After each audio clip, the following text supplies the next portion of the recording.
Selamat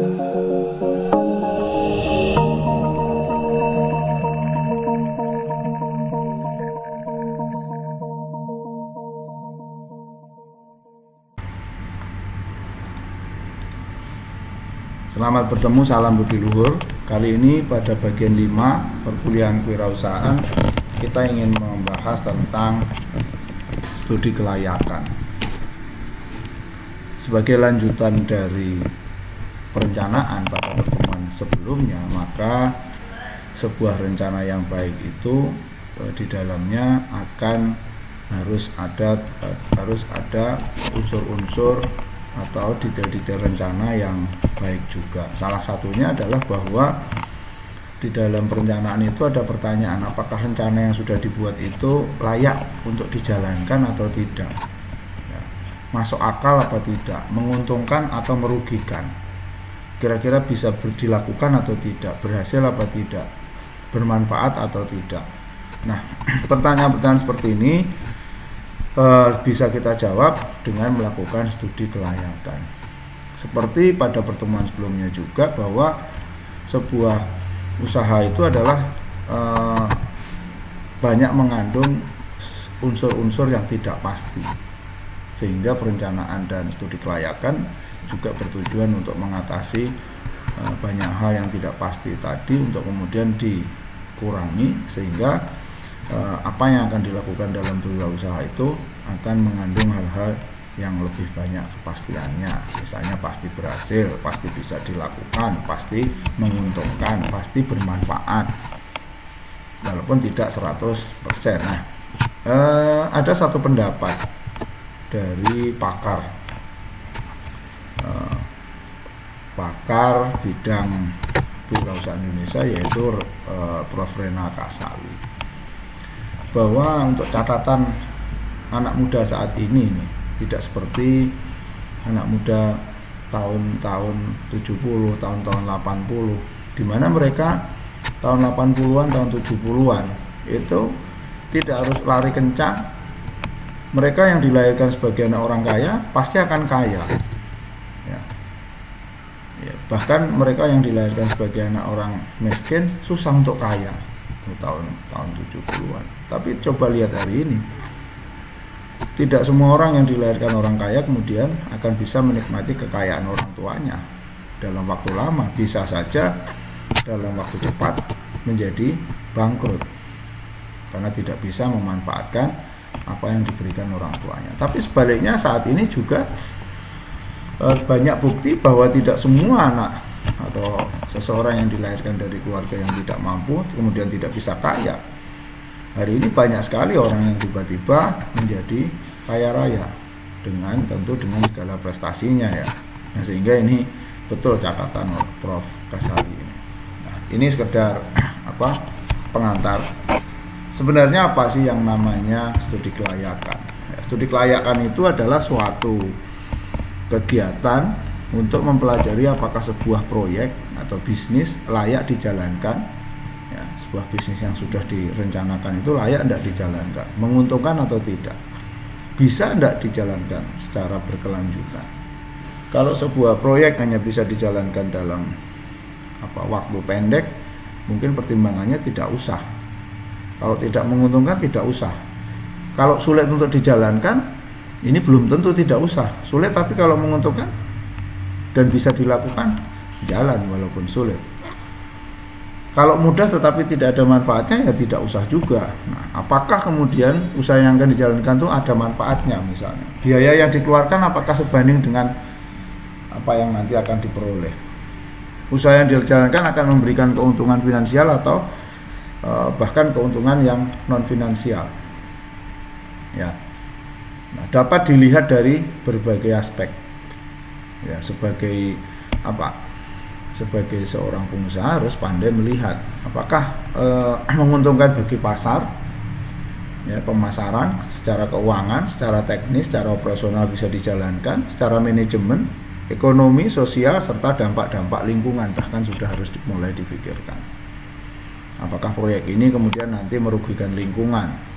Apakah proyek ini kemudian bisa memberikan perbaikan keadaan lingkungan. Makanya di dalam proyek-proyek sekarang kita sering mendengar adanya analisa dampak lingkungan.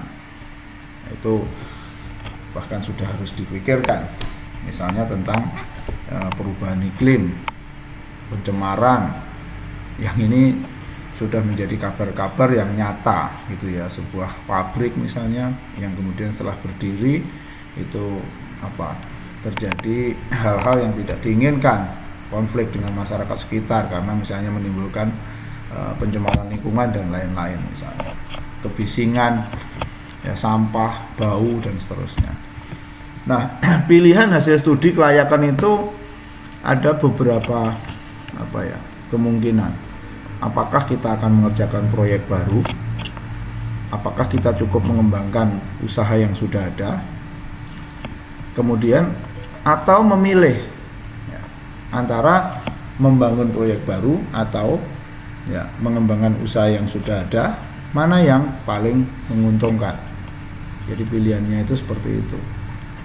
Walaupun sama-sama layak, maka tetap akan terjadi pilihan yang harus ditentukan.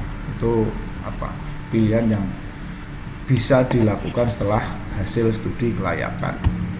Nah, tujuannya menghindari resiko tadi, bahwa bisnis itu semua tentang ketidakpastian atau tentang resiko, sehingga bagaimana kita bisa memperkecil atau menghindari resiko. Nah, di mana nanti kita akan bahas khusus tentang manajemen resiko. Memudahkan perencanaan, jadi membantu sebuah rencana yang sudah dibuat itu menjadi lebih yakin. Memudahkan pelaksanaan pekerjaan, ini memperkirakan pekerjaannya akan dilakukan dengan mudah, berarti risikonya rendah, berarti tidak kepastiannya lebih rendah. Memudahkan pengawasan dan memudahkan pengendalian sesuai dengan fungsi manajemen, ya planning, organizing, directing, controlling. Pihak yang membutuhkan banyak, ya, pengusaha, pemodal, lembaga keuangan karena akan memberikan kreditnya ini layak enggak, masyarakat sekitar supaya mendapatkan dukungan, pemerintah, manajemen, dan pihak-pihak lain. Sebenarnya banyak sekali pihak lainnya, masyarakat dunia misalnya, masyarakat adat, ya, dan lain-lain. Pemerintah untuk apa? Pemerintah kalau bisa ya sebagai pemungut pajak, bahkan kalau perlu pemerintah bisa memberi bantuan berupa kredit lunak, berupa fasilitas, ya, berupa pemotongan pajak, insentif. Jadi pemerintah tidak hanya berpikir untuk mengambil pajaknya. Kalau rencana ini baik, maka pemerintah akan mendukung baik secara pembiayaan, insentif, politik gitu ya, dan seterusnya. Nah, faktor yang mempengaruhi studi kelayakan, besarnya modal yang akan diinvestasikan itu studinya juga akan berbeda. Semakin pasti atau semakin tidak pastinya sebuah proyek, ya, resikonya tinggi atau rendah, itu juga mempengaruhi studi kelayakan. Kerumitan elemen yang mempengaruhi proyek. Nah pada dasarnya kenapa seorang calon pengusaha harus melakukan studi kelayakan? Ini sebenarnya simpel saja tadi kan, supaya tidak terjadi kerugian. Ya, aspek-aspek dalam pemasaran. Ya. Apakah ada konsumen nanti yang akan membeli produk kita? Jika ada, seberapa besar, seberapa nyata? Betapa ini yang biasa disebut dengan captive market. Bagaimana peta kondisi persaingan? Bagaimana perilaku konsumen? Strategi apa yang harus dijalankan? Jadi ini kebutuhan atau hal-hal yang bisa dijawab oleh studi kelayakan, yaitu aspek pemasarannya, prosesnya, ya, gagasan, ya, ide usaha, tujuan, evaluasi, ya, di dalamnya ada pasar, pemasaran, produksi, operasional, manajemen, keuangan, dan seterusnya. Dan akhirnya adalah apakah sebuah proyek itu layak untuk dimulai atau go, atau tidak perlu dilakukan atau dibatalkan. Ini adalah proses yang kemudian diberikan oleh hasil studi kelayakan. Demikian tentang pentingnya studi kelayakan bagi pengusaha, bagi usaha yang ingin dijalankan. maka keputusan untuk kemudian go atau tidak go itu biasanya bisa dihitung berdasarkan misalnya kapan uang modalnya kembali, jadi payback period, berapa nilai keuntungan yang dihasilkan di masa depan dibandingkan dengan nilai saat ini ya.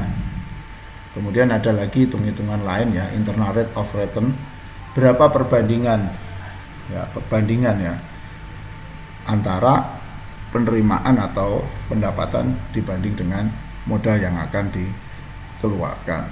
Kemudian untuk dibandingkan dengan proyek-proyek lain dan lain-lain. Tentu banyak hal yang bisa dipertimbangkan, tetapi biasanya go atau tidak go itu lebih banyak